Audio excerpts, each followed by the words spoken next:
به ونتوكل عليه ونعوذ بالله من شرور أنفسنا ومن سيئات أعمالنا من يهده الله فلا مضل له ومن يضلله فلا هادي له ونشهد أن لا إله إلا الله وحده لا شريك له ونشهد أن سيدنا وحبيبنا وسندنا ومولانا إمام الأنبياء وسيد الأنبياء وخاتم النبيين باليقين محمدا عبده ورسوله وصلى الله عليه وعلى آله وأصحابه وأتباعه وأزواجه وذرياته وبارك وسلم تسليما كثيرا كثيرا أما بعد فأعوذ بالله من الشيطان الرجيم بسم الله الرحمن الرحيم يا أيها الذين آمنوا اتقوا الله حق تقاته ولا تموتن إلا وأنتم مسلمون وقال الله تبارك وتعالى في مقام آخر لقد كان لكم في رسول الله أسوة حسنة وقال رسول الله صلى الله عليه وسلم حاسبوا قبل أن تحاسبوا وموتوا قبل أن تموتوا أو كما قال عليه الصلاة والسلام صدق الله العظيم وصدق رسوله النبي الكريم ونحن على ذلك لمن الشاهدين والشاكرين والحمد لله رب العالمين۔ محترمہ مائیں اور بہنیں، قرآن کریم کی دو آیتیں آپ کو مختلف جگہ سے سنائی ہیں اور رسول اللہ صلی اللہ علیہ وسلم کی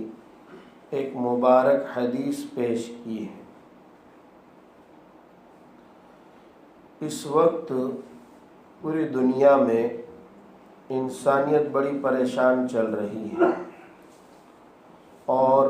پریشانی کے اسباب اور ذرائع الگ الگ ہوتے ہیں۔ پوری انسانیت کی ایک ہی طرح کی پریشانی نہیں ہوتی ہے، سب کے سر پر الگ الگ پریشانیاں منڈلاتی ہیں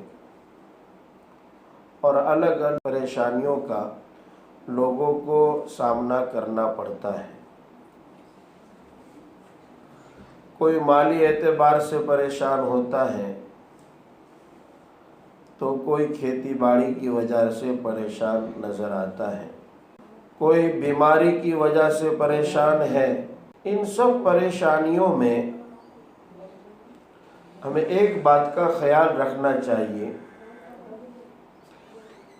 کہ تقدیر اللہ تبارک و تعالیٰ کے قبضے میں ہے۔ ہر کسی کے بارے میں اللہ تبارک و تعالیٰ نے جو لکھ دیا ہے اسے پوری دنیا کی طاقت مل کر ٹال نہیں سکتی ہے۔ قرآن کریم میں بار بار اللہ تبارک و تعالیٰ نے اس بات کو سمجھایا ہے۔ فعال لما یرید، جو چاہے وہ ہو جائے، وہ ہمارے بس کی بات نہیں ہے، وہ تو اللہ کی طاقت ہے، وہ جو چاہتا ہے وہ ہو جاتا ہے۔ وَمَا تَشَاءُونَ إِلَّا أَن يَشَاءَ اللَّهُ رَبُّ الْعَالَمِينَ۔ اللہ تبارک و تعالیٰ فرماتے ہیں کہ تمہاری ہر چاہت پوری نہیں ہوتی ہے، تم جو چاہو وہ پورا ہو جاوے، تمہاری خواہشیں لمبی چوڑی ہو اور اسی کے مطابق فیصلے ہو جاوے، جب تک اللہ تبارک و تعالیٰ نہ چاہے تو تمہاری ایک چاہت بھی پوری نہیں ہوتی ہے۔ حضرت علی مرتضیٰ رضی اللہ عنہ فرمایا کرتے تھے عرفت ربی بفصل عزائمی، میں نے اپنے رب کو اس طور پر پہچانا جب میری چاہتیں ٹوٹتی ہوئی نظر آتی تھی۔ میں نے کوئی کام کا عزم کیا اور وہ عزم پورا نہ ہوا، میں نے کوئی ارادہ کیا اور وہ ارادہ پورا نہ ہوا، میں نے ایک پروگرام اپنے دماغ میں، اپنے مائنڈ میں بنایا کہ میں ایسا کروں گا، ویسا کروں گا، اور جب وہ پورا نہ ہوا تو سمجھ گیا کہ اس کے پیچھے اللہ تبارک و تعالیٰ کی طاقت ہے۔ جو اللہ چاہتا ہے وہی ہوتا ہے۔ نامراد لوگوں نے بڑی بڑی چاہتیں کی لیکن چاہت ان کی پوری نہ ہوئی۔ نمرود نے حضرت ابراہیم علیہ السلام کو آگ میں ڈال کر یہ چاہت کی کہ یہ بھسم ہو جائیں گے، یہ راکھ راکھ ہو جائیں گے، یہ آگ میں جل کر خاک ہو جائیں گے، لیکن اللہ تبارک و تعالیٰ کی چاہت پوری ہوئی اور اوپر سے آواز آئی، یا نار کونی بردا وسلاما علی ابراہیم۔ نمرود نے لمبی چاہت کی لیکن اوپر سے آواز آئی، اے آگ، اور آگ بھی کیسی خطرناک۔ میری ماں اور بہنیں، آپ تفسیر کو جانتی نہیں ہیں، علماء نے اقوال لکھے ہیں کہ اتنی لمبی چوڑی آگ جلائی کہ چیل پرندہ جو آسمان میں سب سے اونچی اڑان اڑتا ہے، جس کو شاہین کہا جاتا ہے، جو بڑی اونچی اڑان پر ہوتا ہے، وہ پرندہ جب اس آگ کے آزو بازو سے گزرتا تو وہ بھی زمین پر خاک ہو کر گر جاتا۔ اتنی سخت آگ جلائی ہوگی کہ یہ ممکن نہیں تھا کہ ابراہیم علیہ السلام کو 2-4 آدمی مل کر اس آگ میں ڈھکیل دیتے اور قریب میں جاتے۔ انسانوں کے بس میں بھی نہیں تھا کہ اس آگ کے قریب جاوے۔ پھر انہوں نے اس کا ذریعہ یہ بنایا کہ گوفن تیار کی اور اس میں حضرت ابراہیم علیہ السلام کو بٹھایا اور پھر اڑا کر اس آگ میں پھینکا۔ اللہ تبارک و تعالیٰ نے اوپر سے آواز لگائی، یا نار کونی بردا وسلاما علی ابراہیم۔ جو آگ لوہے کو جلا دیتی ہے، جو آگ ہڈی پسلی کو جلا دیتی ہے، جو آگ اڑتے ہوئے پرندے کو خاک کر دیتی ہے، لیکن رب کریم کی طرف سے جب آواز آئی تو اس آگ نے حضرت ابراہیم علیہ السلام کا بال بھی بیکا نہ کیا، بلکہ وہ آگ حضرت ابراہیم علیہ السلام کے لیے گلستہ بن گئی، باغیچہ بن گئی، گارڈن بن گیا وہ آگ۔ اور اللہ تبارک و تعالیٰ نے حکم دیا، اے آگ تو میرے ابراہیم پر ٹھنڈی ہو جا۔ صرف ٹھنڈی نہیں، ٹھنڈی بھی بڑی دشواری کا سبب ہوتی ہے۔ کسی کو برف کی پاٹ پر سلا دیا جائے،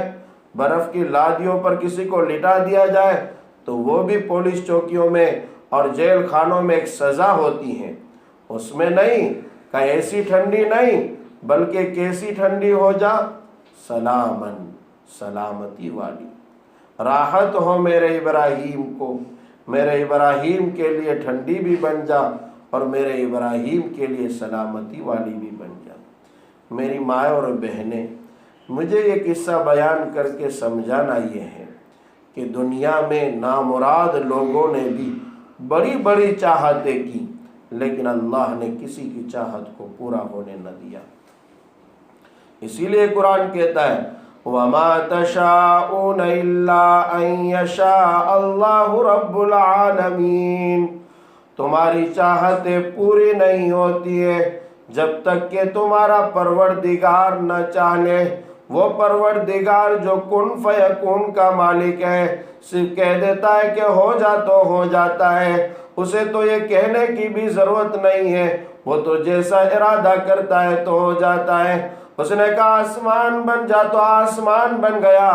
زمین بن جا تو زمین بن گئی، پہاڑ سج جا تو پہاڑ سج گئے، سمندر کی لہریں موج مارتی ہو گئی، اس کا حکم آیا تو سمندر بن گیا، اس نے حکم دیا تو چرین پرین تیار ہو گئے، اس نے صرف ارادہ کیا تو انسان بن گئے۔ وہ جو چاہتا ہے وہ ہوتا ہے، ہم چاہے وہ کچھ بھی نہیں ہوتا۔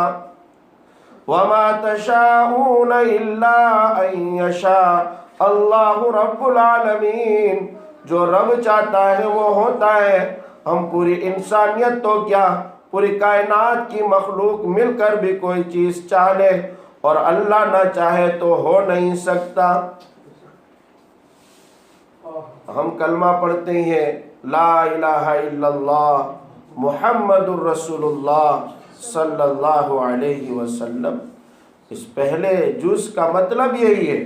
لا الہ الا اللہ، نہیں ہے کوئی معبود سوائے اللہ کے، نہیں ہے کوئی مسجود سوائے اللہ کے، نہیں ہے کوئی قادر مطلق ذات سوائے اللہ کے، نہیں ہے کوئی مشکل کشا سوائے اللہ کے، نہیں ہے کوئی حاجت روا سوائے اللہ کے، نہیں ہے کوئی ضرورتوں کو پورا کرنے والا سوائے اللہ کے، نہیں ہے کوئی بیمار پالنے والا سوائے اللہ کے، نہیں ہے کوئی شفا دینے والا سوائے اللہ کے، نہیں ہے کوئی زندگی بخشنے والا سوائے اللہ کے، نہیں ہے کوئی موت دینے والا سوائے اللہ کے، نہیں ہے کوئی عزت دینے والا سوائے اللہ کے، نہیں ہے کوئی ذلیل و خوار کرنے والا سوائے اللہ کے۔ اللہ ہی جو چاہے وہی ہوتا ہے، ہمارے چاہنے سے کچھ بھی نہیں ہوتا ہے۔ آگ جلا نہیں سکتی، ذرہ اڑ نہیں سکتا، پانی ڈبو نہیں سکتا، چھری کاٹ نہیں سکتی۔ یہی ابراہیم ہے، آگ میں نمرود نے ڈالا ہے لیکن ان کا بال بھی بیکا نہیں ہوا، وہ آگ ان کے لیے گلستہ بن گئی، باغیچہ بن گئی۔ لیکن ایک وقت ایسا بھی آیا، خواب میں بار بار دیکھتے ہیں کہ وہ اپنے بیٹے کو ذبح کر رہے ہیں، انہوں نے جو ہے اللہ تبارک و تعالیٰ کی طرف سے حکم ملا، اس حکم کو پورا کرنے کے لیے اپنے بیٹے سے کہا یا بنیا انی ارا فی المنام انی اذبحک فانظر ماذا تری، اے میرے لگتے جگر، میں خواب میں بار بار دیکھتا ہوں کہ میں تجھے ذبح کر رہا ہوں، اے میرے بیٹے تو بتا میں کیا کروں، مجھے یہ حکم ملا ہے۔ بیٹا کہنے لگا یا ابت فعل ما تؤمر ستجدنی انشاء اللہ من الصابرین۔ وہ بیٹا بھی لگتے جگر تھا، وہ نبی کی جو ہے گود میں پلا تھا، وہ نبی کی تربیت میں رہا ہوا تھا۔ وہ بچہ کہنے لگا، وہ چھوٹی عمر کا بچہ کہتا ہے ابو جان آپ کو اللہ کی طرف سے جو فرمان ملا ہے اس کو آپ پر پورا کر گزریے، اور جب تک میرے بارے میں آپ کا خیال ہو تو اس کو نکال دیجئے، اس لیے کہ میں اللہ کی ذات سے امید کرتا ہوں کہ آپ مجھے جو ہے ان قریب صبر کرنے والوں میں سے پاؤں گے۔ چھری آدمی کو کاٹ نہیں سکتی ہے۔ چھری چلا رہے حضرت ابراہیم، بیٹے کے جو ہے سینے پر چڑھ گئے ہیں اور خوب تیز کیا ہے چھری کو اور بار بار چلا رہے ہیں۔ بہت انتھک محنت کرنے کے بعد ابراہیم علیہ السلام تھک ہار گئے کہ اب چھری چل نہیں رہی ہے۔ میری ماں اور بہنیں، کہنے کا مقصد یہ ہے کہ چھری بھی کاٹ نہیں سکتی جب تک کہ رب کا حکم نہ ہو۔ ابھی قریبی دنوں میں آپ کو معلوم ہونا چاہیے میں مضمون کیوں اٹھا کر چلا ہوں۔ پرسوں ہی یا ترسوں ہی ایک نوجوان لڑکی جس کا نام عائشہ تھا، عائشہ، احمد آباد بہت دور نے ہمارے قریب میں، اس نے سوسائڈ کر لیا، خودکشی کر لی، اپنی جان کو ہلاک کر دیا۔ قرآن کہتا ہے انسانوں تم اپنے آپ کو ہلاک مت کرو، تم اپنے آپ کو ہلاک مت کرو۔ قرآن کریم کی گواہی ہے کہ تم اپنی جانوں کو اپنی ہاتھوں سے تم نہ گواؤ، ضائع نہ کرو۔ لا تقتلوا انفسکم، تم اپنی جانوں کو قتل نہ کرو، ناحق ہے قتل کرنا، خودکشی کرنا حرام ہے۔ رسول اللہ صلی اللہ علیہ وسلم نے فرمایا جو خودکشی کرے تو وہ جہنم میں جائے گی۔ کتنا بڑا جرم ہے، وہ جہنم میں جائے گی جو خودکشی کرے۔ خودکشی کوئی جو ہے سمادھان نہیں ہے، حالات سے نمٹنے کا کوئی ذریعہ نہیں ہے، آگے جا کے بڑے حالات ہیں۔ علماء نے، فقہاء نے اس پر لکھا ہے، ہاں کتنی ہی پریشانیاں، کیا پریشانیاں ہوتی ہیں، کیسے حالات ہوتے ہیں۔ بات سمجھ سکتا ہوں کہ ایک عورت پر حالات، اتیاچار، ظلم، زیادتی جو اسلام سے پہلے سے چلی آ رہی تھی، خوب ظلم زیادتی ہو رہی تھی، میں نے اس کے اوپر ایک پورا بیان دیا ہے، بہت ظلم ہو رہا تھا، لیکن اسلام نے عزت دی ہے، اسلام نے وقار دیا ہے۔ رسول اللہ صلی اللہ علیہ وسلم نے خودکشی کرنے سے منع فرمایا ہے۔ قرآن کریم کی آیتوں میں خودکشی کی جو ہے ملامت کی گئی ہے، اس کو حرام قرار دیا ہے، بڑا گناہ ہے۔ اور کوئی بھی گناہ جو گناہ کبیرہ ہے، اگر کوئی عورت یا مرد اس کو حلال سمجھ کر کرے، علماء نے لکھا ہے اس پر۔ اب سوال اٹھ رہے ہیں، آج کل آپ لوگوں کو تو پتہ نہیں، اخباروں میں، ٹیلی ویژنوں میں، کہ ایک مسلمان لڑکی ہو کر خودکشی کر لی، ایک مسلمان عورت نے خودکشی کر لی، ایک مسلمان لڑکی نے خودکشی کر لی، اب یہ جنتی ہے یا جہنمی ہے؟ اب اس پر سوال اٹھ رہے ہیں۔ تو ہمیشہ یاد رکھے، اگر کسی گناہ کو، خودکشی بھی ایک گناہ ہے، اگر کسی گناہ کو حلال سمجھ کر کیا تو وہ کفر ہے، اب دائمی جہنم میں جائے گی، ہمیشہ کے لیے جہنم میں جائے گی۔ اور اگر اس کو حلال نہیں سمجھا ہے، بدرجہ مجبوری ایسا کیا ہے، یا کوئی ایسے حالات سے گھبرا کر، جس کو ڈپریشن کہا جاتا ہے، ٹینشن میں، جس پر انسان اپنا آپ کو قابو نہیں پاتا ہے، اس کو قابو نہیں ہوتا، دماغ کام نہیں کرتا ہے، کیا کہنا ہے، کیا کرنا ہے، کیا سوچ ہے، وہ سوچ اس کی ختم ہو جاتی ہے، اور اس درجے میں آ کر اس خودکشی بھی اسی طرح کر لی ہے کہ اس کا جو ہے اس کے بدن پر، اس کی باڈی پر، اس کے خیال پر، اس کی سوچ پر کنٹرول نہیں ہے، اور اس نے خودکشی کر لی، تو امید ہے کہ سزا بھگتنے کے بعد اللہ اس کو جنت میں ڈالے، امید ہے، علماء نے ایسا لکھا ہے۔ ورنہ خودکشی حالات سے نمٹنے کا کوئی ذریعہ نہیں ہے، خودکشی کو رواج نہ دیا جائے۔ ساتھ ہی ساتھ میں کہہ دوں، یہ بچی کی بات ہے، عائشہ نام ہے، کتنا ظلم ہوا ہوگا، کیا اس کے اوپر اتیاچار ہوئے ہوں گے، کیسی زیادتی ہوئی ہوگی۔ یہ تو اس نے ویڈیو بنا کر ظاہر کر دیا تو پوری دنیا میں واویلا مچا ہے، ورنہ تو دنیا کے اندر ہزاروں لاکھوں لڑکیاں بیچاری جو ہے اپنی جانوں کو گوا رہی ہے، ظلم سہ رہی ہے، مظلوم بنی ہوئی ہے، کوئی اخبار والا اس کو شائع بھی نہیں کرتا، کوئی بولنے والا اس کو بولتا بھی نہیں ہے، وہ بیچاری ظلم سہ رہی ہے۔ ایک طرف سے ساس کے تانے ہیں، ایک طرف سے شوہر کا ظلم ہے، ایک طرف سے ماں باپ کے اچھا سہارا نہیں ہے، ایک طرف سے بھائی ہیں، اور بھائی کی جو ہے بیویاں بھابیاں بنی ہے، وہ سب جو ہے اس پر ظلم ڈھا رہی ہے۔ یہ بچی چاروں طرف سے چکی کی پاٹوں کی بیچ میں جس طرح سے گھوں دانے بھی جو ہے پیس جاتے ہیں، اس طرح سے بچی پیس رہی ہوتی ہے اور حالات سے رہی ہوتی ہے، وہ بیچاری مجبور ہو جاتی ہے۔ کئی لڑکیاں وہ اپنے جسم پر پیٹرول ڈال کر، کیروسین ڈال کر اپنے جسم کو جلا دیتی ہیں،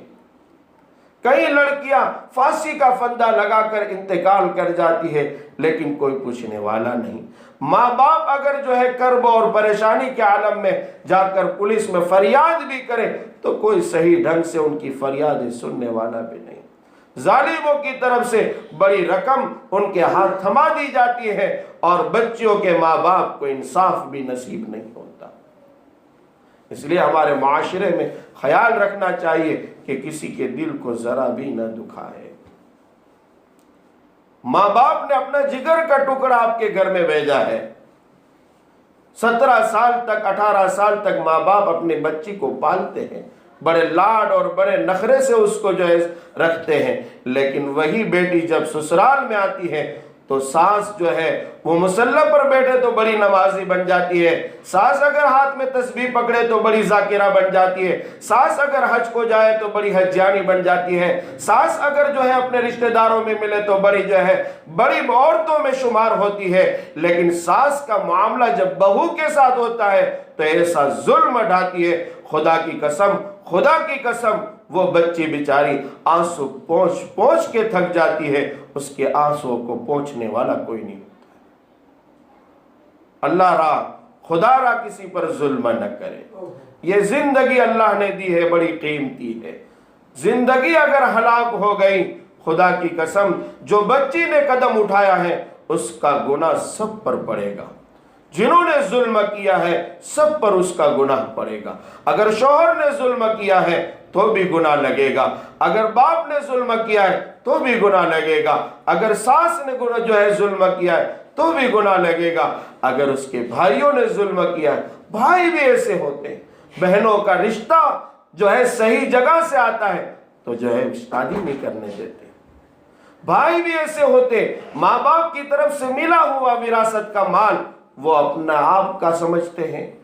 خود ہڑپ جاتے ہیں اور بہنوں کو حصہ نہیں دیا جاتا،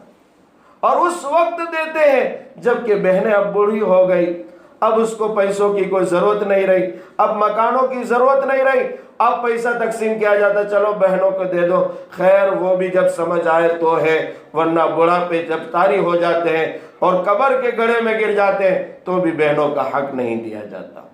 اسلام یہ نہیں سکھاتا ہے،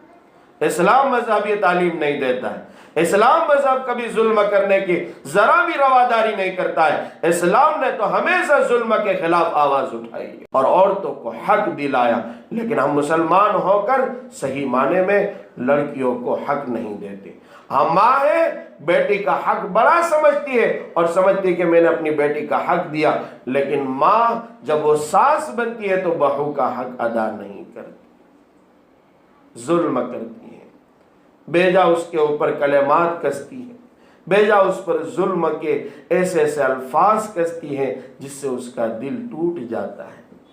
وہ بیچاری چاروں طرف سے گھیر جاتی ہے، تب جا کے کوئی قدم اٹھا لیتی۔ کسی کو شوق نہیں ہوتا ہے کہ خودکشی کرے، حالات چاروں طرف سے اس کو پریشان میں ڈالتے ہیں۔ لیکن میں عائشہ سے کہوں گا اور ان تمام عورتوں سے اور ان تمام لڑکیوں سے کہوں گا کہ اگر آپ کے اوپر ظلم ہو رہا ہے تو اس کا راستہ خودکشی نہیں ہے۔ اسی لیے میں نے یہ مضمون اٹھایا ہے کہ وَمَا تَشَاءُونَ إِلَّا أَن يَشَاءَ اللَّهُ رَبُّ الْعَالَمِينَ۔ لڑکی نے ایک چاہت رکھی تھی، میرا شوہر بڑا خوش رکھے گا، کبھی یہ چاہت بھی پوری نہیں ہوتی ہے۔ لڑکی نے یہ چاہت بنائی تھی، میری ساس مجھے عزت دے گی، لیکن یہ عزت بھی کبھی نہیں ملتی ہے۔ لڑکی نے کبھی یہ چاہت دی تھی کہ میرا شوہر مجھے جو ہے بڑے پیار اور لاڈ سے رکھے گا، جس طرح سے ماں باپ نے بڑے پیار اور لاڈ سے رکھا اس طرح سے میرا شوہر بھی مجھے لاڈ دے گا، بڑا پیار دے گا، میری مرضی کے مطابق مجھے رکھے گا، مجھے جو ہے بڑے اچھے اچھے ڈریس لا کر خرید کر دے گا۔ لیکن یہ چاہتیں کبھی ٹوٹ جاتی ہیں، تو ٹوٹ جائے تو اللہ کی تقدیر کو یاد کرے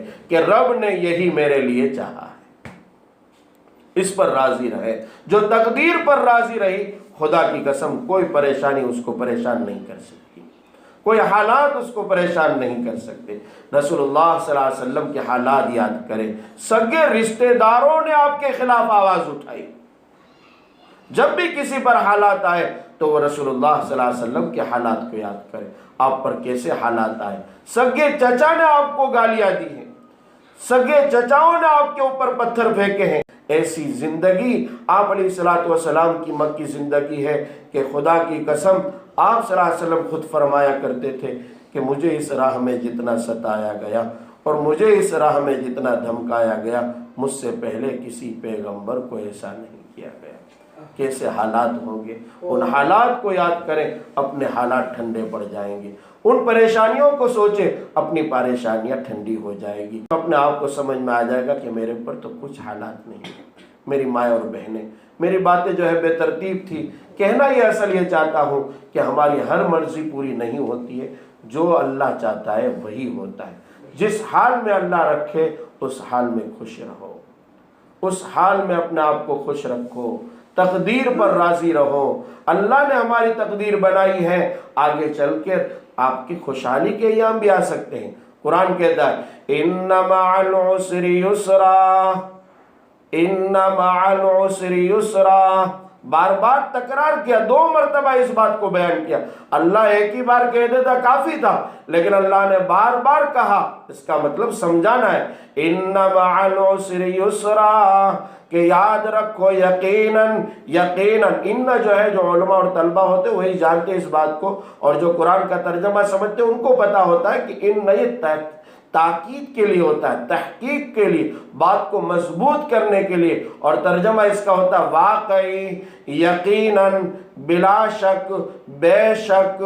آپ سنیے، سمجھیے، آپ کو اللہ کا قرآن سمجھا رہا ہے۔ ان مع العسر یسرا، تکلیفوں کے بعد جلد ہی آسانیاں آنے والی ہیں، پریشانیوں کے بعد قریب میں ہی راحت آنے والی ہے۔ اب ذرا سی پریشانی کو ہم مول کر یوں سمجھ لیں کہ بس میری پوری زندگی پریشانیوں میں، جو بچی کہہ رہی تھی اس کا ویڈیو انسانوں کو رلا دیتا ہے، چاروں سمت سے آوازیں اٹھنے لگی ہیں، ہر کوئی اپنی بات بیان کر رہا ہے۔ میں نے بھی سوچا آج آپ کو بھی اسی بچی کی فریاد کروں جو بیچاری کہہ رہی تھی اور رو رو کر کہہ رہی تھی، ایک طرف مسکرا بھی رہی ہے تو دوسری طرف اس کے آنسو بتا رہے تھے کہ یہ بڑی مظلوم ہے اور ستائی ہوئی ہے۔ وہ کہہ رہی تھی کہ میں نے سوچا تھا کہ میرا پیار ہوگا، مجھے جو ہے محبت صحیح ڈھنگ سے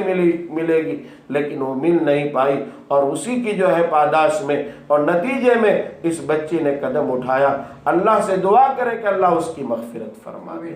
اللہ اس کی مغفرت فرما دے۔ کیسا قدم اٹھایا ہے! لیکن میری ماں اور بہنیں، آپ اپنے اطراف میں بھی دیکھیں، کوئی مجبور ہے، کوئی غریب ہے، کوئی پریشان ہے، اس کے سر پر ہاتھ رکھو۔ جب ہو جاتا ہے، اب بڑی بڑی تنظیمیں کھڑی ہوتی ہے، ارے بھائی کوئی ایسی عورت ہے تو ہم کو بتاؤ، ہم اس کو سہارا دیں گے۔ بھائی اب کیا سہارا، جب وہ چلی ہی گئی، اب اس کو کیا سہارا نصیب ہو؟ ابھی ہی دیکھو اطراف میں کون بھوکا ہے، کون پیاسا ہے، کون مجبور ہے، کون غریب ہے، کون بیمار ہے، کون یتیم ہے، کون لاوارث ہے، کون ہے جس کے یہاں شادیاں ہونی ہے لیکن بیچاروں کے لیے خرچہ کے لیے 500 روپے بھی نہیں، بیمار ہے، دوائیں خریدنے کے لیے ان کے پاس 100 روپیہ بھی نہیں ہے، اور ہم اپنے پیسے ضائع کرتے ہیں، فضولیات میں خرچ کرتی ہیں، لیکن اس غریب عورت کے ہاتھ میں تھما کر ثواب دارین حاصل نہیں کرتے۔